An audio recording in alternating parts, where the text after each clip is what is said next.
So தமிழர்களுக்கு என் தமிழ் வணக்கம். Fourth T20 முடிஞ்சு இந்தியா சீரீஸை கைப்பற்றிட்டாங்க. பட் ஸ்டில் ஒரு இந்தியன் ஃபேனாக அந்த விக்டரியை ஏற்றுக்க முடியல. பிகாஸ் ஒரு பெரிய ஒரு கன்ஃபியூஷன் நடந்தது கன்கஷன் சப்ஸ்டியூஷனில். அதை பற்றியே நம்ம ஸ்டார்ட் பண்ணலாம். சிவம் தூபே ஒரு பியூட்டிஃபுல்லான இன்னிங்ஸ் ஆடி கொடுத்துட்டு மண்டையில் அடிப்பட்டதுனால concussion substitute. But Harshit Rana உள்ளே வந்தார். உள்ளே வந்து ஒரு பிரில்லியன் ஸ்பெல் போட்டு நம்மளுக்கு வின் பண்ணி கொடுத்தாரு. ஆக்சுவலி ரூல்ஸ் படி பார்க்கும்போது லைக் டு லைக் ரீப்ளேஸ்மெண்ட் இருக்கணும் கன்கஷன். ஸோ நியாயப்படி பார்த்தா ரமன்தீப் சிங் தான் வந்திருக்கணும் சிவன் துபேக்கு பதிலாக. அஃபீஷியல்ஸ் அதாவது ரெஃப்ரியும் எதுவும் சொல்லலை. அண்டு ஜாஸ் பட்லர் மேட்ச்சுக்கு அப்புறம் அவரோட வரிஸை சொல்லியிருந்தாரு. ஸோ நம்ம அதுலேருந்தே ஸ்டார்ட் பண்ணலாம். அது ஃபஸ்ட்டு கரெக்டான இதுவா என்னன்னு ஸ்டார்ட் பண்ணலாம். கண்டிப்பாக கிடையாது. ஏன்னா இப்போ அதான் அஃப்கோர்ஸ் இதை வந்து ரூல்ஸே ஸ்டேட் பண்ணுதுங்கிற போது கண்டிப்பாக அதுக்கு ஏற்ற மாதிரி தான் இது பண்ணிருக்கணும். இதே மாதிரி ஆக்சுவலி இன்சிடென்ட் வந்து இந்தியா ஆஸ்திரேலியாவில் நடந்துச்சு. ஜடேஜாக்கு பதிலாக சால் வந்து மேட்ச் மாற்றி போயிட்டாரு. சால் பிளேயிங் லெவலே கிடையாது. திடீர்னு கண்டிஷன் சப்ஸ்டியூட் சொல்லிட்டு கொண்டு வந்தாங்க. ஜஸ்ட் கத்திட்டு இருந்தாங்க நினைக்கிறேன். மார்ச்சார் ஞாபகம் இல்லை. பட் அந்த மாதிரி இன்சிடென்ட் தான் இதுவும். இப்போ லைக் ரீப்ளேஸ் பண்ணா ரமன்தீப் சிங் அவைலபிளா இருக்காரு. அப்போ இருக்காங்கிற போது நீங்க கண்டிப்பா அவரை யூஸ் பண்ணிருக்கணுமே. இப்போ ஒரு பொட்டன்ஷியலை தாண்டி இப்போ சிவம் துபே ஆடிட்டாரு. ஆடிட்டு இப்போ அதே பொட்டன்ஷியல் ஏற்ற ரமன்தீப் தான் கொண்டு வந்துருக்கணும். திடீர்னு பவுலிங் ஹர்ஷித் ராணா கொண்டு விட்டாரு. அவர் 150 வந்து லாக் பண்ணிருக்காரு போட்டு பயங்கரமா. இப்போ சிவன் இப்போ இன்கேஸ் சிவன் துபே இருந்திருந்தாருன்னா அவர் இதே மாதிரி ஒரு இம்பாக்ட் கிரியேட் பண்ணிருப்பாரா பவுலிங்ல கேட்டா கம்மி தான். கண்டிப்பா வாய்ப்பே இல்லை. மேக்ஸிமம் 90% சான்ஸ் கிடையாது. ஹர்ஷித் ராணா வந்து 2 தான் கேமே மாத்திட்டு போயிட்டாரு. இல்லன்னா இங்கிலாந்து கண்டிப்பா இந்த மேட்ச் வின்றது கூட சான்சஸ் இருக்கு. அதான் எப்பவுமே நான் சொல்லுவேன். இது வந்து மேபி இது நான் அன்ஃபேர் தான் சொல்லுவேன். பட் ஏன்னா மேட்ச் ரெஃப்ரி இது எப்படி அலோவ் பண்ணாங்க அப்படிங்கிறது தெரியல. பட்லரும் தன்னோட கன்சர்னை சொல்லியிருப்பாரு. இதர் சிவன் துபே பவுலிங் 125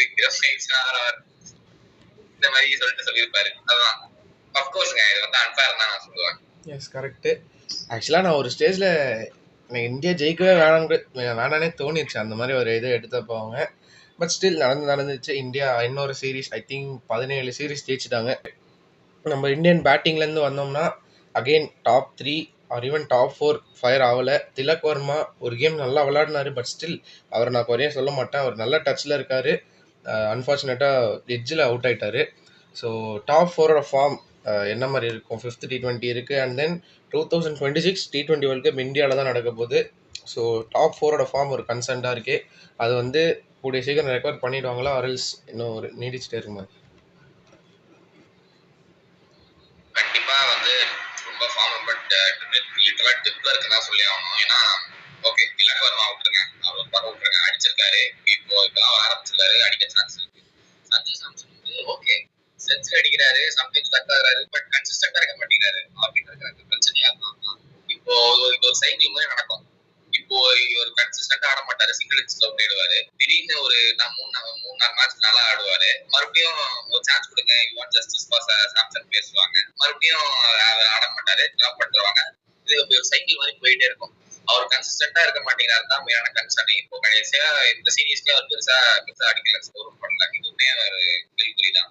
அபிஷேக் சர்மா ஓகே, இன்னைக்கு அபிஷேக் சர்மாவும் ரிங்கு சிங்கும் லிட்டரலா அவங்க அவுட் ஆனதுக்கு அப்புறம் வேற மாதிரி ஆட்டிருந்தாங்க அப்படின்னு சொல்லிட்டு வேற பிச்சு ஆட்டுறாங்க பார்க்கும்போது. திலக் வர்மா ஓகே, அவர் ஒரு இன்னிங்ஸ் ஆடினதுக்கு கோலியோட கம்பேர் பண்ணிட்டாங்க. லிட்டரலா கோலி வந்து கிரேட்டஸ்ட் T20 பிளேயர். அவர் ஓகே சவுத் ஆப்பிரிக்காவோட ஆடி ஒரு 2 செஞ்சுரி வச்சிருக்காரு, அடிச்சிருக்காரு. இல்லன்னா சொல்ல உடனே கோலி அடிக்கலாம்னா சொல்லாதீங்க. இவரோட இந்த நாக்கை 72 நாக்கையும் கோலியோட 76 நாக்கையும் கம்பேரே பண்ணக்கூடாது. ஒரு பைலாட்டரல் சீரீஸ வேர்ல்ட் கப் ஃபைனல் கூட கம்பேர் பண்றது வந்து என்ன எவ்வளவு அடாசிட்டி இருக்குங்கிறது சத்தியமா எனக்கு தெரியல. என்ன பிரஷர்ல அவர் ஆடி இருக்காருங்கிறத புரிஞ்சுக்கணும். சரி இப்போ நீங்க கம்பேர் பண்றீங்கன்னா திலக் வர்மா கன்சிஸ்டன்டா இருக்கணுமா? செகண்ட் அடுத்த இன்னிங்ஸ்லயே அவுட் ஆனாரு. அது செம்மையா ஸ்பெல் போட்டு பக்காவா இருந்தாரு. இப்போ ஃபர்ஸ்ட் பால் அவுட் ஆயிருக்காரு. அதுதான் சொல்றேன், ஒரு பிளேயர் தன்னோட லெகசியை பில்ட் பண்ண இவ்வளவு கஷ்டப்பட்டு ஹெல்ப் பண்ணிருக்காரு. எப்படி நீங்க 1 மேட்ச் பிளேயரை நீங்க இது பண்ணா சொல்லலாம்? அட்லீஸ்ட் அவர் வந்து அட்லீஸ்ட் ஒரு 4-5 மேட்ச் ஆட விட்டு அதுக்கப்புறம் இது பண்ணலாம். எடுத்தோடனே ஒரு 3 மேட்ச் ஆடனே கம்பேர் பண்றது சரியில்லைங்க. சூரியகுமார் யாதவ் பத்தி சொல்லணும்னா T20 வேர்ல்ட் கப் முடிஞ்சதுல இருந்து அவர் ஃபார்ம்ல இல்ல. இப்பெல்லாம் சொன்னா ஃபார்ம்ல இல்ல. அவர் எப்போ ஃபார்ம் வர போறாரு அப்படிங்கறது நமக்கு தெரியல. பட் அவர் வந்து ஒரு நல்ல பிளேயருங்கிறது நமக்கு கண்டிப்பா எல்லாருக்குமே தெரியும். கண்டிப்பா T20 வேர்ல்ட் கப்ல கண்டிப்பா ஒரு நல்ல அசெட்டா இருப்பாங்கிறது எல்லாருக்குமே தெரியும். பட் அவரோட ஃபார்ம் இப்போதைக்கு கேள்விக்குறியா இருக்கு. he can do miracles. கண்டிப்பா ஒரு தோக்குற மேட்ச் ஜெயிச்சுக்கிற அளவுக்கு ஒரு நல்ல பொட்டன்ஷியல் இருக்க ஒரு பிளேயர். கண்டிப்பா அவர் ஃபார்ம் மேபி அவர் கண்டிப்பா வர சான்சஸ் இருக்கு அப்படிங்கிறத நம்புறேன். மேபி அவர் பேக் ஃபேஸ் பண்ணி போயிட்டு இருக்கு. கண்டிப்பா அவர் கோல் ஸ்டார்ட் பண்ணிட்டு வர அதுக்கு இன்னும் நிறைய டைம் இருக்கு. சோ பிரச்சனை கிடையாது. எஸ், அதுவும் மும்பையில் தான் அடுத்த மேட்ச்சு. ஸோ அவரோட ஹோம் கிரவுண்டுக்கே திருப்பி வராரு. பட் ஸ்டில் இப்போ வந்து டாப் 4 அடிக்காமே நம்ம வந்து இவ்வளோ மேட்சஸ் ஜெயிக்கிறோம். அண்ட் இந்த மாதிரினா அவங்களாம் ஃபார்முக்கு வந்துட்டா கம்ப்ளீட்டாக டிஃப்ரெண்ட் ஸ்டோரியாக இருக்க போகுது. ஹர்திக் பாண்டியா அண்ட் சிவம் தூபே என்ன ஒரு பியூட்டிஃபுல் பார்ட்னர்ஷிப் எடுத்துகிட்டு போயிட்டே இருந்தாங்க. ஆடில் ரஷீடு வந்து அவ்வளோ பயங்கரமாக போட்டுட்டு இருந்தார் இந்த சீரீஸ் ஃபுல்லாக. பட் சிவம் தூபே உள்ளே வந்தோடனே அவரோட மொமெண்டம் கம்ப்ளீட்டாக ஸ்பாயில் பண்ணி 2 சிக்ஸு ரொம்ப லாங் சிக்ஸஸ் அடிச்சாரு. ஹர்திக் பாண்டியா அந்த ஸ்வாகோட இப்படி அடிச்சுட்டு பாலை கூட பார்க்க மாட்டாரு, அவர் பாட்டு போயிட்டு இருக்காரு சிக்ஸ்ன்ட்டு. அவரோட கான்ஃபிடன்ஸ் பயங்கரமா இருந்தது. அண்ட் ஹர்திக் பாண்டியா சிவம் தூபே இந்த பியூட்டிஃபுல் பார்ட்னர்ஷிப் பத்தி என்ன நினைக்கிறேன்? பியூட்டிஃபுல்லான பார்ட்னர்ஷிப். கேம் லிட்டரலா கையில இல்லாத கேம் அவ்வளவு தூரம் புஷ் பண்ணிருக்காங்க. அவ்வளவு ஒரு பொட்டன்ஷியல் உள்ள பிளேயர்ஸ்ங்கிறத நமக்கு நேற்று கேம்ல புரிஞ்சிச்சு. ஏன்னா இவர் வந்தாரு, அவங்க வந்தாரு, பட்டு பட்டு ஒரே ஒரு விக்கெட் விக்கெட் விக்கெட் 4 டாட் போட்டேன். 3 டாட் போல விக்கெட். இந்த கேம் ஆயிடுச்சு. அப்படி இருக்கிற ஒரு பொசிஷன்ல விக்கெட்ஸ் விழுந்துருச்சு.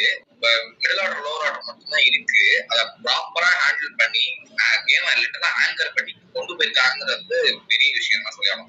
அதுவும் ஒரு நல்ல பவுலிங் லைனப் கூட தான். கண்டிப்பா அது வந்து மொத்த பவுலிங் லைனப் சொல்லவே முடியாது. நல்ல ஸ்பின்னர் எல்லாருமே நல்ல குவாலிட்டியான பவுலர்ஸ் தான்.